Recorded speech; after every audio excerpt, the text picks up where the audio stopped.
Hello folks, welcome back. I did tell you that first video I did refuting nonsense about refugees coming home to South Africa, I would do more in a series. Well, here's the next one. And this one's because of a video that apparently was posted on TikTok. It's also posted on X by someone named Sawyer Hackett, whom honestly I've never heard of. In the video, Mr. Hackett in 1 minute tells a series of lies that are just beyond comprehension.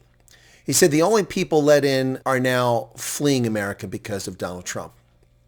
Well, folks, this just shows you how dumb or evil these never accomplished anythings really are. They get promoted and carried through life on vapor, not substance. The guy is either very stupid or very dishonest. You decide. He claims the refugees have returned to South Africa. Well, no refugees have returned to South Africa. Not a single one. He said, you remember when Trump granted refugee status to Afrikaners because he claimed they were facing racial genocide? No, I don't remember that. Mostly because it never happened. The basis for refugee status is and was racial persecution, as laid out in Trump's 7 February 2025 executive order and the United States Embassy's website on the 10th of February 2025. Genocide is never mentioned in the executive order. Genocide is never mentioned anywhere. In fact, most of the times that the term genocide comes up, it's because media asked Trump a question about it. Only a handful of times he actually used the term in his own volition. So, again, is he stupid or dishonest? He said the refugees are fleeing America because Trump's America is too expensive or too violent. He references a Reuters article about expatriates moving back to South Africa. These are not refugees. Folks, this would be comical if it were not so dangerous. He then refers to Benjamin Schoonwinkel. I don't understand how this has anything to do with people returning to South Africa other than a gratuitous effort to attack the Trump administration, but it backfires because it's dumb. Benjamin Schoonwinkel attempted to circumvent the refugee program with a fraudulent asylum claim by flying here and landing in land and saying, I'm an asylum seeker. And as a consequence, he's been in detention ever since, which is what the law calls for. Unfortunately, these leftists have become accustomed to law breaking under the Biden regime, which habitually let fake asylum seekers enter the country illegally. No. When someone shows up at a port of call in America and claiming asylum, they must be put in detention until their case is heard. That's the law, something violated by the Biden administration for 4 years. Then he falsely claims that 12,000 South Africans have checked their eligibility to return home since November. That's simply not true. The screenshot clearly states that 12,000 people have checked their citizenship status since November. Now, this comes from a few million South Africans living abroad, some of whom have had their South African citizenship illegally revoked under an unconstitutional 1995 law that has since been overturned. Hence the interest in this.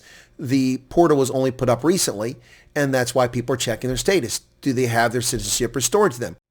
And then Sawyer Hackett lies about 1,000 people reclaiming their citizenship, citing the cost of living and political turmoil in the United States. But the story he's referencing in Reuters has nothing to do with the United States. It's a story about South African expatriates living all over the world. Now, conflating information while pretending to know what he's talking about really is pathetic here. Then he goes on with more gratuitous nonsense.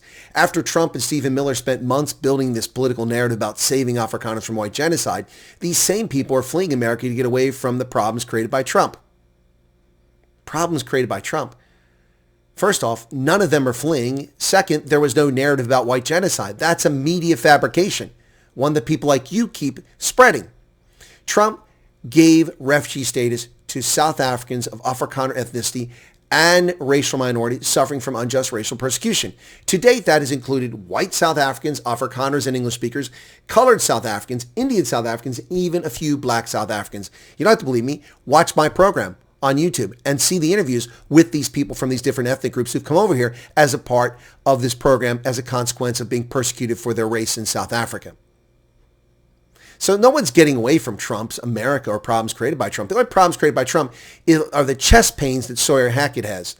Because as a demon rat, he's no longer involved in government. There's nothing there for him. So who is this Sawyer Hackett? Well, he was Obama's press officer at the Housing and Urban Development Department, Julian Castro's campaign spokesman. Enough said. And now a Democratic podcast host. He's never interviewed a refugee, doesn't cite any reasonable source. He's not a journalist. He's a party hack. That's who he is. With a podcast. He knows nothing about what he talks about, yet he has thousands of followers. This is the danger of letting stuff like this go unchallenged. Therefore, we make this video. So my question is, how do such people exist in our society? Did he miss high school? Who's responsible for this level of ignorance and the absence of critical thinking skills? Or, more likely, like most Democrats, the African National Congress, and the captured media, does he just think people are that dumb? It's probably the latter, no? What say you, South Africa? Mzansi? Cheers.